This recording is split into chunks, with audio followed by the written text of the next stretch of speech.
Ici, nous avons un magnifique exemple de structure Nexorad avec un système d'assemblage qui reste extrêmement simple à mettre en œuvre et des panneaux quadrangulaires plans qui permet d'avoir un système constructif à coût réduit. Construire le courbe est un atelier intensif proposé aux étudiants de dernière année, ingénieurs et architectes, dans lequel les chercheurs du laboratoire Navier présentent l'actualité de leurs travaux de recherche sur la thématique structure, architecture et contraintes de fabrication qui leur sont associées.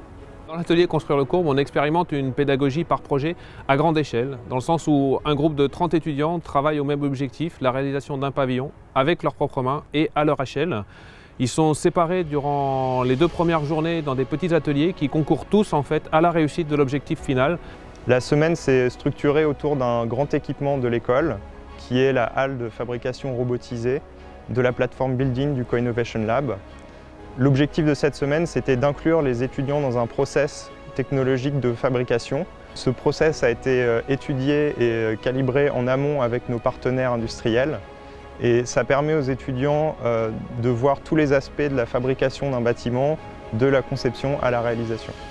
Cette semaine, dans le cadre du workshop, nous sommes présents pour l'assistance technique lors des différents essais d'usinage, à la fois pour aider à mettre au point le process et surtout dans une grande phase difficile qui est la calibration entre les deux robots, puisque toutes les trajectoires sont envoyées par un logiciel CAO et les robots, eux, exécutent la trajectoire qui est calculée par le logiciel. Le fait qu'on puisse utiliser ces robots de manière un peu plus facile est permis par l'utilisation du logiciel HAL qui nous permet directement de traduire des besoins géométriques et des choses qui sont un peu plus abstraites sur de la commande sans que les utilisateurs aient réellement besoin de passer par ça. On va vers vraiment des choses nouvelles pour le domaine de la recherche. Il était important pour nous de pouvoir leur fournir des outils adéquats afin qu'ils puissent avancer dans leurs études et comprendre dès maintenant quels seront les enjeux de la conception des bâtiments de demain et en fait d'aujourd'hui. L'entreprise a été contactée par l'École nationale des ponts et chaussées autour du projet Construire le courbe, qui devait être réalisé en bois à l'aide de robots.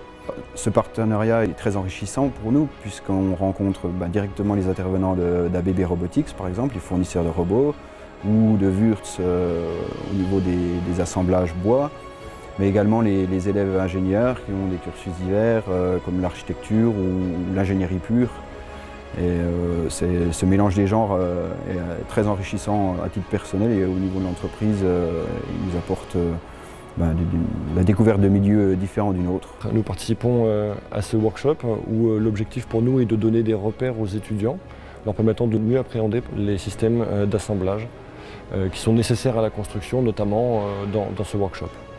Pédagogiquement parlant, notre accompagnement sur cette semaine est dans 2 domaines. En phase conception, où on va leur apporter notre expertise sur le dimensionnement et la justification des assemblages nécessaires à la construction de cette structure. On va leur permettre aussi de caractériser ces assemblages avec des essais mécaniques sur la structure bois, mais aussi sur la dalle pour la liaison au sol. Et nous allons également les accompagner en exécution, de manière à leur faire découvrir l'utilisation des électroportatifs, l'assemblage de vis spécifiques, ce qui nous semble intéressant pour des ingénieurs, futurs ingénieurs qui sont souvent loin du terrain.